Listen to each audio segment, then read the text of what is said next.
Scarlett Blade.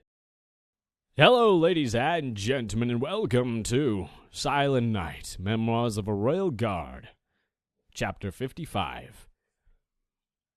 The sun was at its highest point for the day, and the heat was setting in. It was abnormal. We were supposed to be in the end of fall, and yet it felt like midsummer. I was sitting under a tree in the academy courtyard trying to enjoy my lunch break. The shade helped, but in general it was miserably hot. It also didn't help that I was wearing my cadet's uniform. I'd take armor any day over wool clothing. "You are Silent Night, are you not?" I opened my eyes to find Cobalt standing over me. He looked awful. His thick mane was plastered against his head, and his uniform was a mess. My guess was that he was less acclimated to the heat than I was. I nodded. "I am. What can I do for you?" "I understand that you help other ponies. Do you help any pony or only ones that are not near you in the ratings?" he asked. Softly, I chuckled and shook my head. "Any pony, depending on what you need help with. I'm not an expert in most areas, but what do you have in mind?" The frost pony moved into the shade. "The other ponies look up to you. They do not seem to relate to me at all. I cannot be an officer if ponies cannot or will not speak to me." It was a strange world I found myself in when another pony came to me for advice on how to relate to other ponies. This poor cadet had it all wrong, but I was willing to try.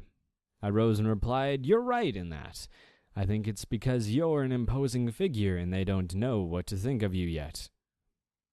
"Imposing how?" he asked. "Think about it. I'm a pretty big stallion. You and I are about the same height and build, but you look bigger because your coat is thicker. Plus, you have that mane. Surely you notice in our hoof-to-hoof combat training that your opponents hesitate to engage you." Cobalt stood silently and was probably thinking it over. Finally he said, "I thought they were frightened of my combat prowess." That made me chuckle. "You're good. There's no doubt there, but you're not so insurmountable that alone scares them. It's your figure. It's your advantage in the situation." He frowned. "I see, but now that I'm not sure I see a way to fix this. I can't be a different pony. What do you suggest?" "I'm no expert, but I think that part of what you'll have to do is approach other ponies first, whether you need something from them or not. Like you did with me. Introduce yourself. Spend some time with them. Maybe even share a little bit about yourself and learn about them." The frost pony's violet eyes fixed mine for a moment, and then he looked up at a tree. "What you've said makes sense.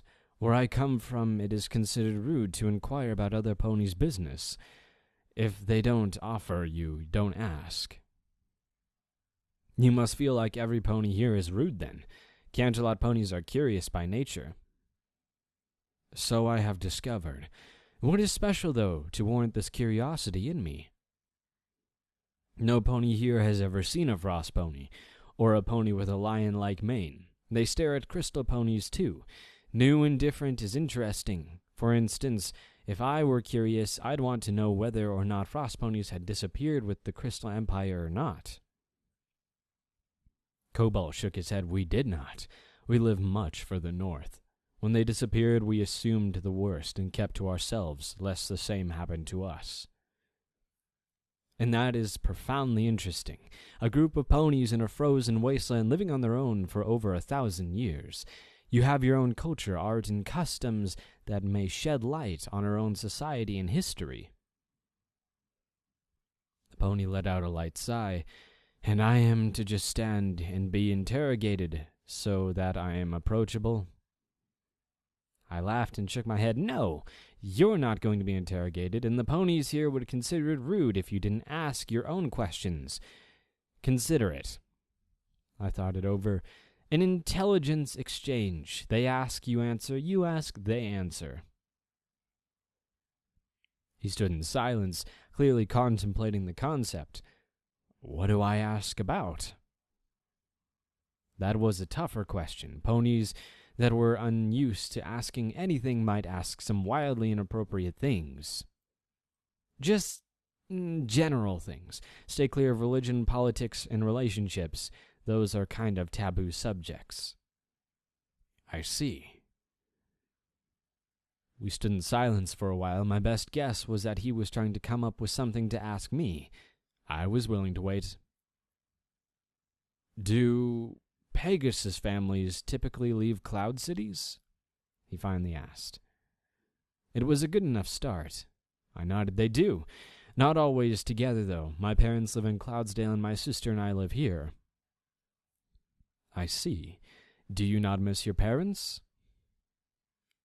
Lightly I coughed and tried to answer that one in my head first. I didn't want to discourage Cobalt. Finally I shrugged. My parents and I aren't really close. To be honest, as I've gotten older, I've realized my father is not a nice pony. I can't say I miss him most days. Maybe the idea of him, though. How about you? I see, he repeated before following up with a nod. Very much so. I miss my little siblings and my parents. Our family is very close, and being away has been a strain. He then shifted and added, I hope it's okay that my family is close. I'm not trying to one-up you. I shook my head. No, most ponies' families are like yours. I hope you'll get to see them again soon. We should probably head back inside, though. It is close to the end of lunch. Cobalt replied, Yes. Well, this has been awkward, but thank you. No problem at all. My quarters looked different than usual. Winterspear had been making herself at home, even though she claimed to spend most of her time at Iridescence's place. Not that I minded. Everything was decorated for Hearthwarming Eve, and I was feeling the spirit. All right, be a good colt and blow out the candle, Winterspear said as she sat a cupcake down in front of me. You know I don't really care about my birthday, right? Yes, I do, but I care, and I almost lost you this year, so shut up and do this for me, okay? I shrugged and blew out the candle. Thank you for this. This place looks great. I'm sorry I haven't been able to help. Winterspear shook her head. You're in school. It's a miracle you got through enough liberty for the holiday. We can spend more time together when you graduate. That is true. Perhaps we can even double date. Come again? My sister looked confused. Crystal wishes and I and you in Iridescence, I explained. Winterspear just stared at me. Seriously? Yep, seriously. We're going to date. She blinked. What? She's into stallions? But I thought she was with Velvet Step. I held up a hoof. Honest to Luna, she doesn't like mares like that. She could have fooled me. Philly fooled you? I asked. My sister groaned and shook her head. No more jokes for you. I stuck my tongue out at her and then smiled. I asked her out and she said yes. She and Velvet were extremely excited about it, so we're going to go out, which is a lot easier than the signals I was getting. I thought I was going to have to date them together. Winterspear looped her hoof around me to hug. It's about time you got back out there. When you found us, I was worried you weren't going to bounce back. It was all Royal Guard stuff. What happened? Softly, I nuzzled her cheek and hugged her. I almost got killed and realized I wanted more to life than Celestia's cross. Nearly dying puts a lot into perspective. Like how it's worth it to stay mad at a sibling or a friend, or finally figuring out that you'll never find a certain approval because it won't ever come. A pony can get caught up focusing on those things, and then suddenly everything is over, and what is left? You're not a colt anymore, she whispered softly to me as we cuddled. I shook my head. No, but I'll always need a big sister, and if she ever needs me, I'll be there for her. She squeezed me and replied, I love you. Moving here was the best thing I ever did. I love you too, and I'm glad you did. My sister gave me one more squeeze before leaning back and peering at me. Did you really think you were going to figure out a way to date them both? Sometimes I regret that I have a solid memory and recount stories accurately. Too accurately. I did, Ambitious. My brow arched and I peered at her. Ambitious, huh? She laughed and playfully shoved me ambitious, hilarious, foolish, insane, and other similar words. Stick to one. You'll live longer. I'll keep that in mind. I sat quietly at my desk looking down at the test booklet in front of me. It had been a challenge. It had been stressful. It had even been confusing, and it was nothing like the test back in the Royal Guard Academy. This test had been full of ethics questions, hypothetical situations, and scenarios that ended up with ponies dying no matter what. That was what bothered me the most. Hypothetical, non-existent ponies dying really bothered me. It was the nature of being in command, though, and I had made the best decisions I could. That was really all the guard could ask for. Now the test was over. I felt pretty confident with my answer, but I was concerned I had finished too soon. Most of the other cadets were still working. Onyx was sitting back scratching his head, and Cobalt had his eyes closed. Lightly I shrugged and waited for the time to expire. Waiting gave me time to reflect on everything I had learned. Being a Royal Guard was all about making sure you did what you were supposed to. There was always a pony to tell you exactly what to do. Being a Royal Guard officer wasn't the same. A pony was expected to make decisions and take responsibility for them. Those decisions might be measured in lives. It was a frightening prospect, but I had faith I could handle it. I had already sent ponies into battle and lives had been lost. Now I was going to be responsible for my actions and theirs. At the head of the room, the small clock chimed and the senior instructor rose. "All right, cadets, that's this time. Pencils down, bring your exams up, and be off on your way." Some of the other ponies made sounds of dismay. I rose and approached the desk at the front and set my booklet on it. Briefly I nodded to the instructor and he returned it. Now there was nothing to do but wait. A group of ponies stood huddled around a scroll that had been posted on the wall outside the classroom. I waited patiently as they shouldered each other aside to look. It was a spectacle. Some ponies saw and their heads fell immediately. They would not be graduating. With any luck, they'd just be held back a class. Other ponies, seemingly unaware of their failed peers, would cheer, dance, or do something other obnoxiously loud activity. Cody fit into that category. These ponies would graduate and receive their commission. I felt the presence of Onyx at my side, and he said, "Look yet?" "No." "Worried?" "No." He snorted and shook his head. "Now you, me. Good luck, or go look." That made me chuckle on the inside. Coolly I nodded and got up to take a look. The ponies had dispersed and were breaking into groups of congratulations and consolations. When I got to the list, the chuckle on the inside broke out. I read the parchment loudly over my shoulder. "Number 1 in class, Onyx Mace." The stallion got up and grumbled on his way over. "Not funny." I tapped the parchment and said louder, "Number 1 in class, Onyx Mace." He shouldered me aside and looked at the parchment in confusion and disbelief. "How?" "No clue. It certainly isn't your social skill." That made him snort.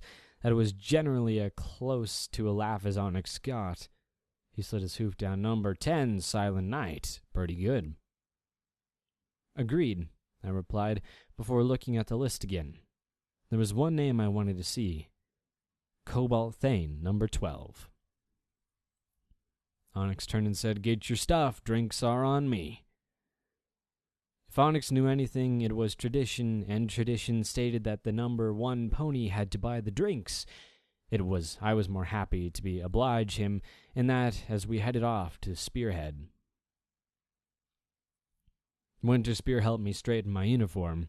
She carefully aligned all of my medals, and then she slipped the Celestia cross around my neck.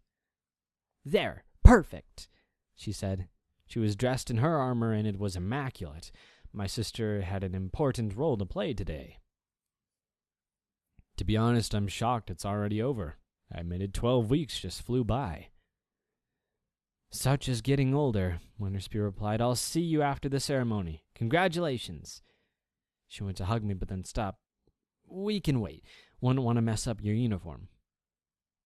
I nodded and headed out for the academy. After checking in, I found Onyx. We stood together as we waited for instruction for our pass-in review. His eyes occasionally dipped to the metal around my neck. It caught the attention of several other cadets, and soon we had a small crowd. Gently, I deflected questions until I was rescued by the sound of our senior instructor coming in. He was in his ceremonial guard armor, and it was polished to a high shine. "Ponies, today is the first day of your new life. When you cross that field, whoever you were will be gone. In this place of that pony will be a new, stronger version. This is a necessity, because the roles you take on from here on out will not be easy. Your successes and failures will be measured in lives. Never forget that. Fall in." The pony who I was would be gone? Could that really be the case? Could simply marching across this field really turn me into a new Silent Knight? Maybe he was right, but I quickly shook the thought away and started to move. We all did as we fell into formation. The top-performing cadets moved on to the front, and I was placed on the wing of the first rank. I had done pretty well while I was here, and so had Onyx. Though, for him, that was an understatement. I was going to miss him. After today, we would go our separate ways. We all would.